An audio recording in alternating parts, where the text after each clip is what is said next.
Stoga su ove nagrade koje Allah subhanahu wa ta'ala obećava učačima Kur'ana, onima koji uče, druže se s njimi, pamte ga, može biti velika motivacija ljudima da ljudi promijene svoj odnos prema Kur'anu. Od tih nagrada jeste da će uz Allahovu pomoć učenje Kur'ana biti čovjeku štit u grobu, u kaburu, pa se bilježi u značenju hadisa da će nakon što čovjek preseli u kaburu dolaziti mu kazne sa različitih strana. Pa kad mu dođe kazna sa strane glave, kaže odagnaće i učenje Kur'ana. Kad mu dođe kazna sa strane ruku, odagnaće sadaka koju udjelivo. Kad mu dođe kazna sa strane nogu, odagnaće koraci koje je činio prema džamiji. Mi smo već koliko dana u Ramadanu, mi još ne viđamo sebe po džamijama na sabah namazu. Da u toku godine, barem u Ramazanu, dođe čovjek na sabah. Da u mjesec dana dođe na sabah. U mjesecu u kojem ima i vaktu u kojem ima vremena i da se naspava i da odmori, šta god hoćete.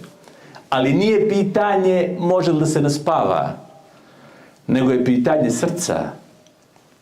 Srce koje je budno i ima želju za tim, uvijek ima vremena. I uvijek ima mogućnosti. Srce kad umre, možeš ga staviti pored Kjabe. Nema osjećaj. I ima ljudi koji žive pored Kjabe, a hadž obavili nisu.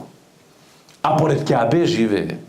I onda kad odu ljudi odavde ili iz nekih drugih prostora, kaže, zamisli, subhanallah, čovjek živi u Meku, nije obavio hadž.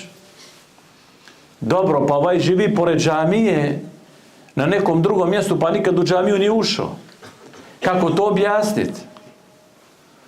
Čovjek koliko Ramazana je dočekao, nikad nije klanjao sabah, možda u džematu. Kako to možeš da objasniš? Kako možeš to da objasniš? Ali lahko je pričati kad su u pitanju drugi. Ali je mnogo teško kritizirati samoga sebe. I prema sebi biti iskren i objektivan. Zato koraci prema džamiji su razlog da te Allah sačuva kaburske kazne. Iskoristi Ramadan. Dođi jedan put na sabah u mjesec dana. Dođi u džamiju. U bilo koju, pali auto, dođi u džamiju. Da klanjaš sabah. Da osjetiš, da vidiš šta je to. Dođe neki drugi namaz, imaš vremena, sediš kući vikendom po cijeli dan. Dođi u džamiju. Napravi koji korak do džamije. Možda će ti to biti razlog da te Allah subhanahu wa ta'ala sačuva kazne u grobu. Koliko će to vrijedi čovjeku da bude sačuvan u grobu od bilo koje kazne. U momentu kad nema priliku da učini ni jedno dobro djelo. I onda dolazi na red kao vid zaštite ono što je radio dok je bio živ. Ako je učio Kur'an, zaštita. Ako je udjelivo sadaku, zaštitu za njega. I zbog toga sve ove stvari vjernik treba da razumije na taj način. Daješ za sebe. Bez obzira ko te poziva da udjeljuješ, daješ za sebe.